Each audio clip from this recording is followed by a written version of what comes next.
Eli, Eli, lama sabachthani. Deus meu, por que me desamparastes? Hoje nós vamos responder a pergunta da irmã Luciene, que ela perguntou para mim: o que Jesus quis dizer na cruz quando ele disse essas palavras: Deus meu, por que me desamparastes? Bem-vindo, irmãos, a mais um vídeo aqui do canal, mais um vídeo de estudo da Palavra de Deus, começando de um jeito diferente para já deixar vocês inteirados do assunto que nós vamos tratar hoje, mas vamos sempre aos pedidos de oração. Primeiro, a irmã França pediu oração pela saúde, ela está com problemas de saúde desde fevereiro, então possamos estar orando pela irmã Franci.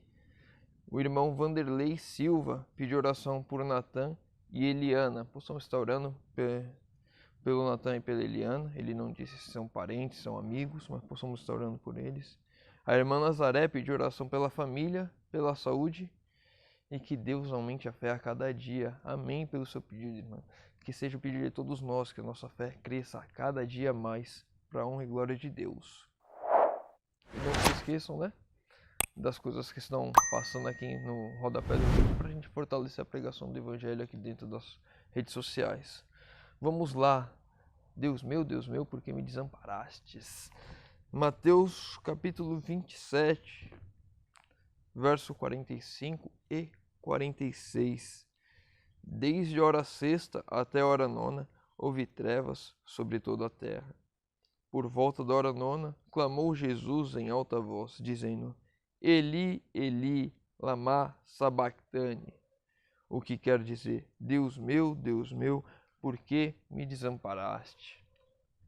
A irmã veio fazer essa pergunta porque ela viu um vídeo na internet sobre um outro pastor, ela queria compreender essa questão, né? E ela viu um vídeo de pastores da igreja adventista, de outras igrejas, ela viu um rabino e ela disse que a resposta do rabino foi a que mais se encaixou, né? Porque Deus meu, por que me desamparastes? É o Salmo 22. Vamos lá no Salmo 22 para a gente ver. Salmo 22, verso 1.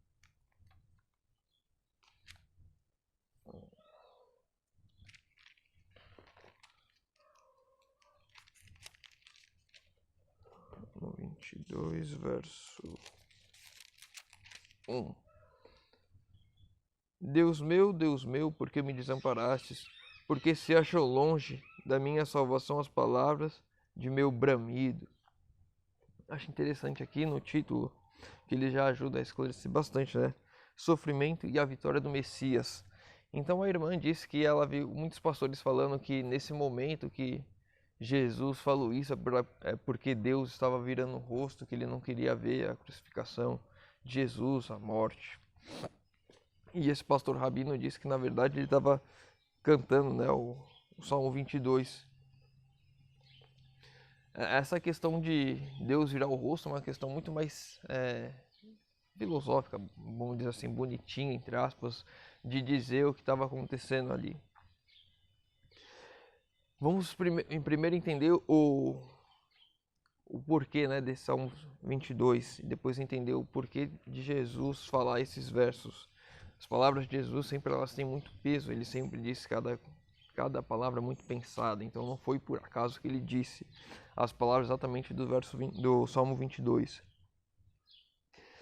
Se eu não estou enganado, eu posso estar enganado, já faz algum tempo que a irmã falou comigo, talvez umas 2, 3 semanas. A gente vai respondendo os vídeos e acabar ficando algumas perguntas para depois. Se eu não estou enganado, no vídeo do rabino que ela passou, ele disse que o rabino disse que Jesus estava se colocando no lugar do Salmo 22. E aí eu achei um pouco errado, porque se a gente for aqui no verso 6, Salmo 22, verso 6, mas eu sou verme e não homem, o opróbrio dos homens é desprezado do povo. Eu acho muito forte Jesus falar que é verme, né? E não é homem, porque se ele não fosse homem, se ele fosse Deus, 100% Deus ali, seria jogado por terra. Todo o sacrifício de Jesus era 100% homem e 100% Deus ali na cruz. Ele nunca deixou de ser Deus, mas ele também nunca deixou de ser homem. E quando fala que não é que sou verme, não sou homem, acho muito pesado colocar essas palavras como Cristo. Mas aqui quando diz o sofrimento e a vitória de Messias no título, eu acho que justamente porque o verso coloca o ser humano nessa situação. Deus meu, por que me desamparastes? Quantas vezes eu e você nós já nos sentimos desamparados por Deus?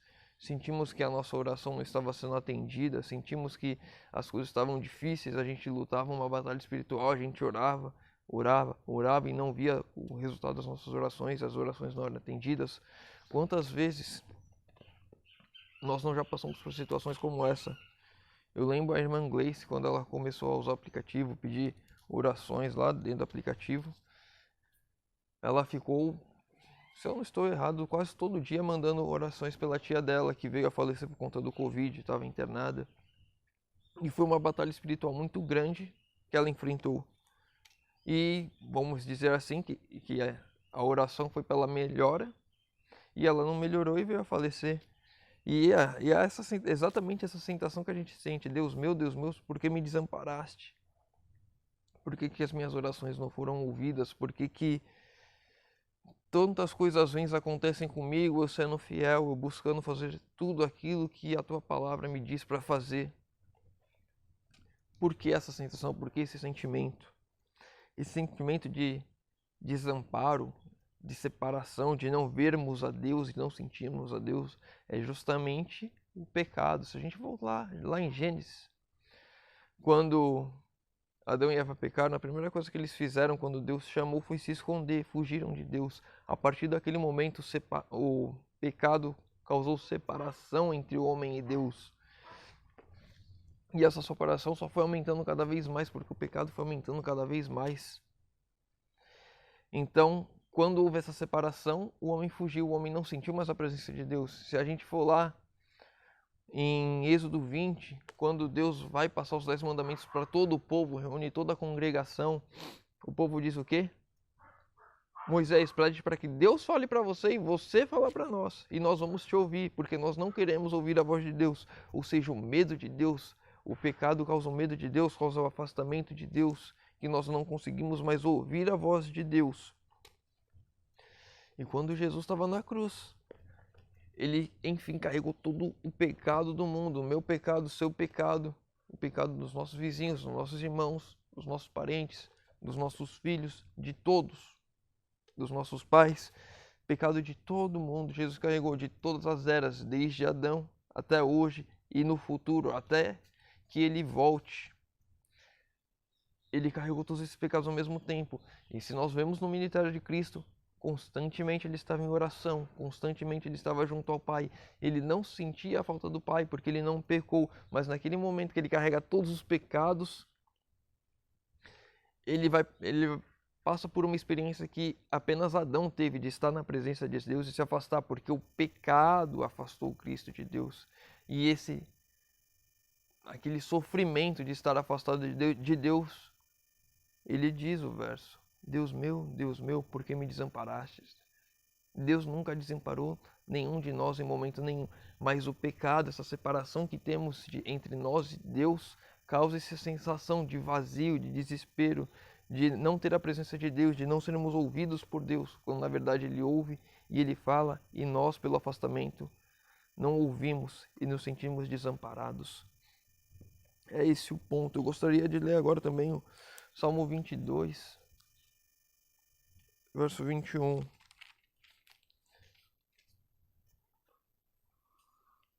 Salva-me das facetas do leão, dos chifres de búfalo, sim, tu me respondes.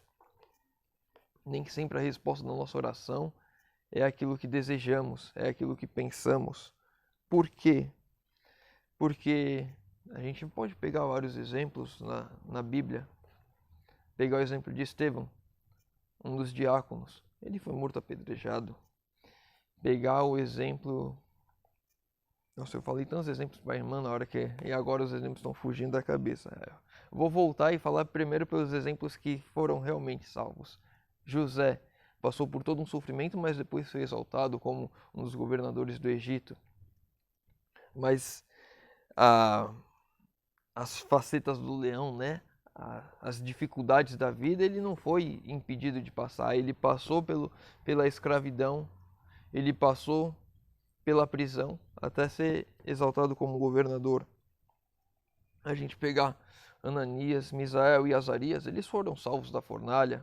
A gente pegar Daniel, ele foi salvo da cova dos leões. Mas se a gente pegar tantos outros que não foram salvos, João Batista, o apóstolo Paulo, o apóstolo Pedro, tantos apóstolos que morreram, os profetas, quantos deles não foram martirizados por conta de pregar a palavra? Então não é a certeza de que nessa terra a vitória é certa. Quando diz aqui no título dos Salmos, o sofrimento é a vitória do Messias, ele realmente sofreu e nos dará a vitória final sobre a morte, sobre tudo isso. Quando ele voltar para nos buscar, quando restaurar essa terra, quando formos morar 1 milênio no céu. Mas enquanto estivermos aqui, isso daqui não é uma certeza. Não é a certeza que eu e você vamos vencer todas as batalhas e sofrimentos que tivermos aqui. Eu e você podemos morrer com uma doença, podemos perder um parente com uma doença, podemos sair na rua, ser assaltado, ser baleado por conta de tanta violência que tem no nosso mundo, no nosso Brasil hoje. Se você está no Brasil, se você está fora, eu não sei como é aí, mas provavelmente você vai ver as mesmas coisas. Você vai ver pessoas sofrendo com fome. E o sofrimento é tão grande e não é certeza que aqui nós teremos essa vitória. A vitória é garantida quando Jesus voltar. Ele vai nos dar a vitória. Ele já ganhou, ele já venceu. E nós estamos aqui pelejando, mantendo firmes no caminho para que ele nos dê a vitória também, para que possamos compartilhar da vitória com ele. Eu não sei se eu consegui responder a pergunta da irmã aqui de novo. Quando ela me perguntou, ela disse que ela entendeu e fez sentido o que eu falei. Espero que tenha feito sentido também para os irmãos, que tenha respondido essa pergunta, que muita gente tem. Inclusive eu já tive essa pergunta. Porque como assim Jesus foi desamparado por Deus? É difícil compreender, mas quando a gente entende que o pecado causa essa separação entre as pessoas, entre Deus e as pessoas, a gente consegue compreender que é naquele momento, Jesus carregando todo o pecado do mundo, ele sentiu pela primeira vez a separação de Deus e ele dá esse brado: Deus meu, por que me desamparaste? É o que todos nós deveríamos sentir se estivéssemos na presença do Pai e nos afastássemos. Espero ter respondido a pergunta da irmã. E convido os irmãos agora puderem fechar os olhos para falarmos com Deus. Senhor Deus Pai amado, obrigado, Senhor, porque mais uma vez podemos estar abrindo a Tua palavra, podemos estar lendo, podemos estar meditando, podemos estar aprendendo contigo, Senhor amado. Pai querido, te pedimos que o Senhor nos conduza nos Teus caminhos, Senhor, para que possamos desfrutar dessa vitória que Cristo já venceu e quer compartilhar conosco, Senhor amado. Pai querido, te pedimos isso em nome de Jesus. Amém. Meu irmão, fica com Deus e que Deus te abençoe.